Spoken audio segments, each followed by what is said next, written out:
ايه رأيكم في البلح الجميل ده؟ البلح العجوة خطير، روعة، جميل، نظافة، مفيش بعد كده تاني. غسلاه ومظبطاه. تعالوا نشوف مع بعض احنا عملنا البلح العجوة دي ازاي.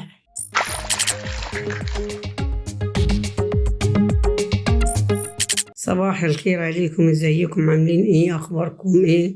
يا رب تكونوا بخير. احنا هنعمل مع بعض طريقة عمل كبس البلح، ازاي نكبسوه، ازاي نخزنوه ويقعد معانا برا التلاجة سنة كاملة، يقعد برا التلاجة. الزي دي نرموها، نقعد ننقيهم واحدة واحدة ونرمي الوحش. بعد ما نخلصهم نقي نرجع لكم في واحدة واحدة، تلقاها مضروبة على جنب نرموه. اللي ما ضرباش ونلقوها طرية برضك دي خضرة، دي تعتبر ايه؟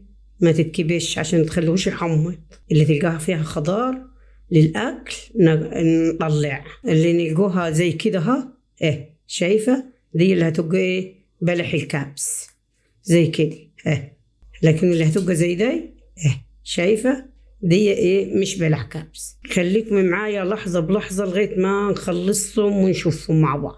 نقينا كل البلح زي ما انتوا شايفين، خليناهم على الفرازة كده، شايفة؟ ده يقعد معاكي ايه؟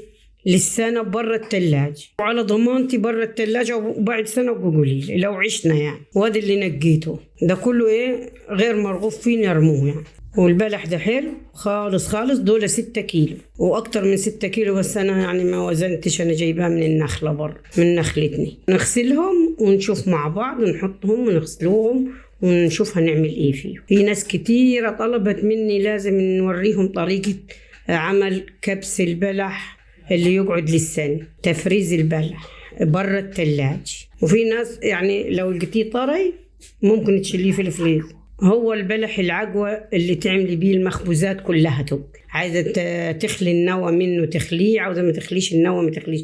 أنا مش بنخلي النوى، بعد ما نيجي نشتغل نخلي منه النوى، وبيبقى أفضل ويبقى طعمه أحلى. شايفين أنا حطيتهم في المية، وهنروح نطلعهم على طول بالمصفى ونديهم فم مرة تاني علشان نطلع المية الوحشة.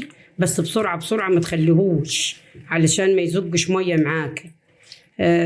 وبعد كده نروح نحطهم في الشمس. شايفين؟ بعد ما نغسل نشيل ونطلع ونحط على الصينية، ونحط الفرشة من تحت منهم نظيفة، وعلشان تمتص المية كلها. شايفين؟ أنا نعبي بالمصفى ونفتح الحنفية تاخد الفم التاني زي كده اهو، ونصفيها ونشيل. هنخلص كل الكمية ونرجع لكم. شايفين؟ خلصتهم خالص اهو زي ما انتوا شايفين. طلعت تاني منهم، شايفين؟ طلعت كتير تاني اكتر من اللي في الطبق. وكل ما تلقي واحدة انتوا بتكبسي فيهم وتحطي فيهم في العلبة او الكيس، لو لقيتي واحدة برضك تشيليها عشان ما يحمضش معاكي، يبقى ريحته مش حلو. عايزاه يبقى ريحته حلوة وطعمه خطير ويقعد معاكي للسنة ما يبوظش برا التلاجة. انا بحطه في برا التلاجة وبيقعد معاي.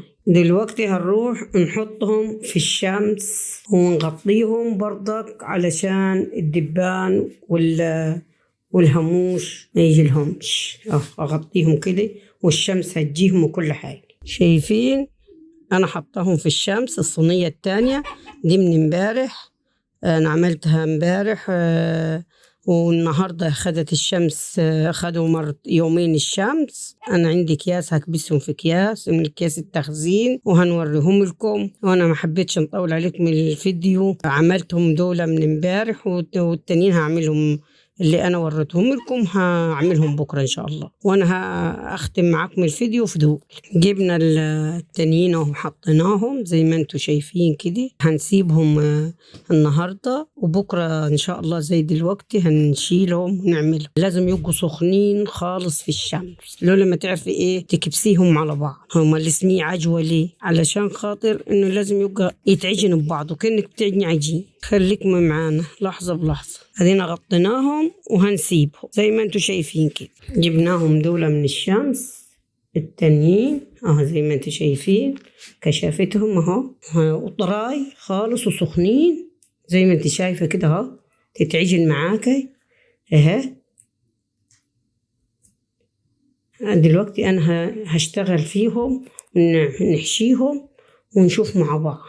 شايفة بعد ما عملت الكيس، شايفة يطلع 1.5 كيلو يعني، هو مكبوس، انا كبسته جامد زي ما انت شايفة كده. تلبسي جويندي وتكبسيه او تلبسي كيس، انا كنت لابسة كيس عشان ايدي ما بحلحقتش.